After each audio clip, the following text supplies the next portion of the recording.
Dalam nama Bapa dan Putra dan Roh Kudus. Amin.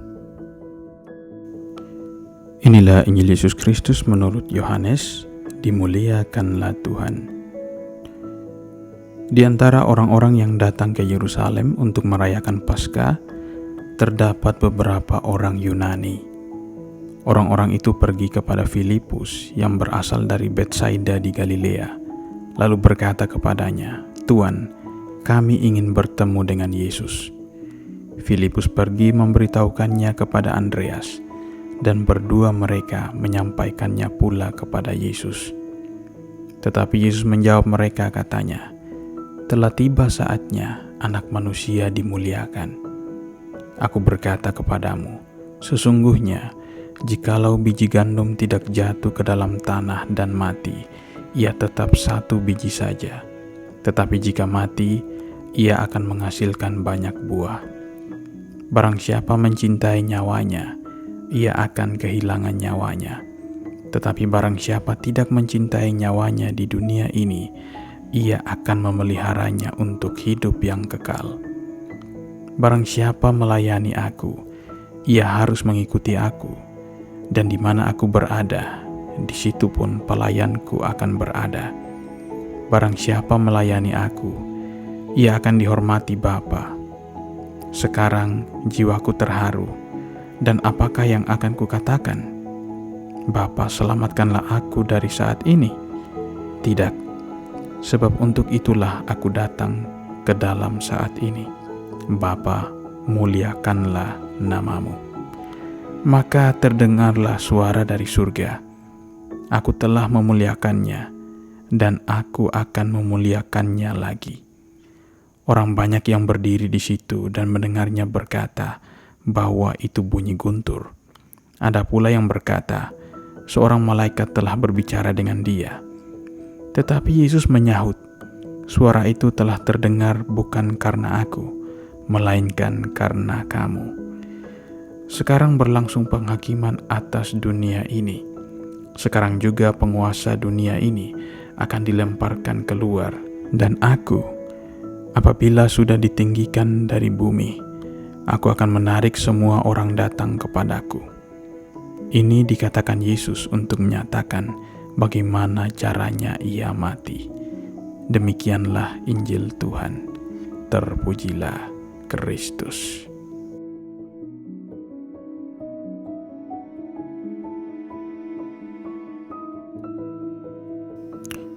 Umat beriman yang terkasih, selamat pagi. Selamat memasuki pekan terakhir, pekan kelima dalam masa Prapaskah. Umat beriman yang terkasih, Injil yang kita dengarkan pada hari ini mengisahkan tentang Yesus di saat menjelang kematiannya. Menariknya, Yesus mengatakan kalimat ini, "Sesungguhnya jikalau biji gandum itu tidak jatuh ke dalam tanah dan mati, ia tetap satu biji saja. Tetapi jika ia mati, ia akan menghasilkan banyak buah." Kata-kata Yesus ini bisa menjadi inspirasi bagi kita. Dalam dunia flora, biji gandum, biji jagung, biji padi atau buah kelapa memang harus jatuh ke tanah. Ketika mereka jatuh, masuk ke dalam tanah, membelah diri, baru bisa berkecambah, bertumbuh, dan menghasilkan banyak biji gandum, banyak biji jagung, banyak biji padi atau buah kelapa. Karena kalau tidak jatuh, akan tinggal sebiji saja, tidak menghasilkan buah apa-apa. Dengan demikian, satu harus mati agar bisa menghasilkan banyak buah. Ini sudah menjadi hukum alam. Demikian juga dalam dunia fauna. Ketika saya masih kuliah di Jogja, saya pernah memasuki gereja di Ganjuran, dan di sana ada begitu banyak ornamen-ornamen, simbol yang digambarkan pada gereja itu. Salah satunya ialah ada lambang atau gambar burung pelikan. Burung pelikan adalah burung yang sering merobek dadanya pada masa paceklik. Darahnya yang keluar dari dadanya itu dapat menjadi penyambung hidup bagi anak-anak burung pelikan di musim itu. Dengan demikian, kita dapat menyimpulkan bahwa memang satu harus jatuh, satu harus mati, satu harus berkorban untuk menghasilkan banyak buah, untuk memberi pertumbuhan pada mereka yang lain, untuk menghidupkan mereka yang lain. Demikian juga dengan apa yang dilakukan oleh Yesus. Harus ada satu orang yang rela mati demi menyelamatkan banyak orang, demi menyelamatkan orang lain. Yesus adalah biji gandum yang jatuh itu. Ia adalah biji yang harus hancur, berkecambah, dan menghasilkan banyak buah. Pada saat kapan Yesus itu jatuh? Pada saat ia menderita, pada saat ia sengsara, dan pada saat ia dikuburkan. Ketika Yesus dikuburkan, biji gandum itu telah ditanam, dan ketika ia bangkit pada hari Paskah, biji gandum itu telah bertumbuh dan menghasilkan banyak buah, yaitu keselamatan bagi seluruh umat manusia. Maka sengsara dan kematian Yesus, semua penderitaannya bahkan kematiannya mendapat arti baru. Semua penderitaan dan korban kita akan mendapat arti baru pula jika kita hidup dalam iman akan Yesus Kristus. Umat beriman yang terkasih, pernahkah dalam hidup kita merasakan sungguh-sungguh arti dari pengorbanan orang lain?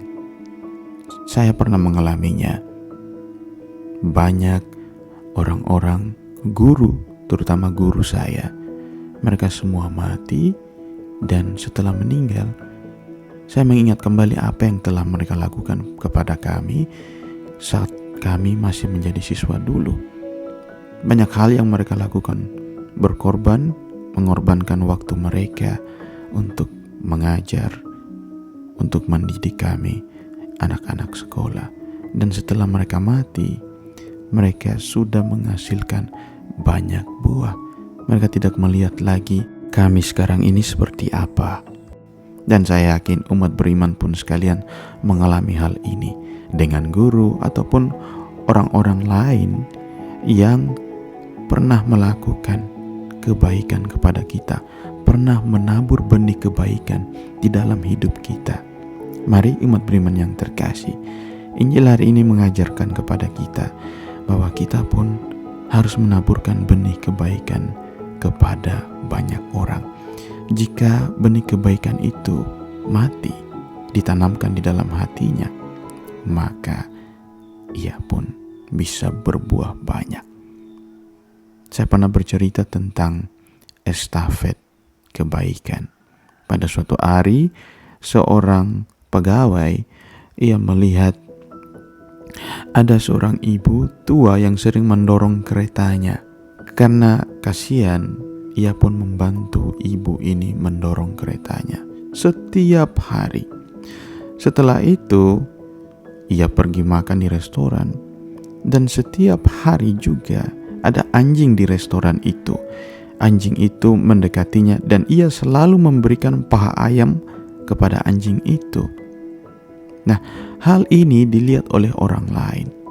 Orang lain yang melihat kebaikan ini akhirnya juga mau untuk menaburkan kebaikan kepada orang lain.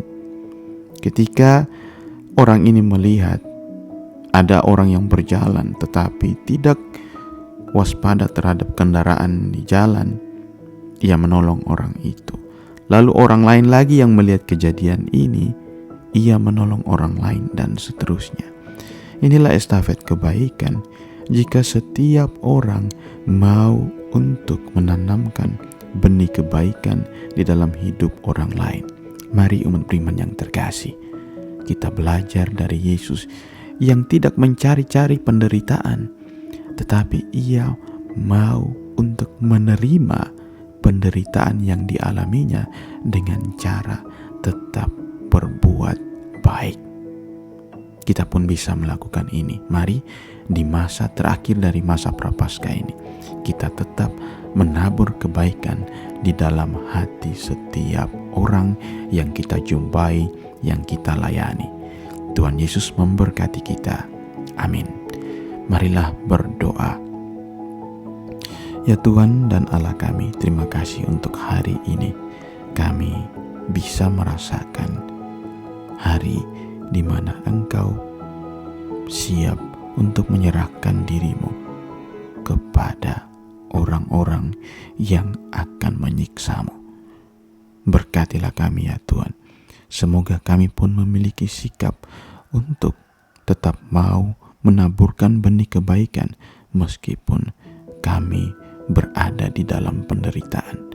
Semoga hari ini dapat menjadi hari yang baik bagi kami untuk semakin mempersiapkan diri kami menyambut masa Paskah. Dimuliakan namamu kini dan sepanjang masa. Amin. Semoga kita sekalian diberkati oleh Allah yang Maha Kuasa, Bapa, Putra, dan Roh Kudus. Amin. Selamat pagi semuanya, selamat bekerja, dan sampai jumpa.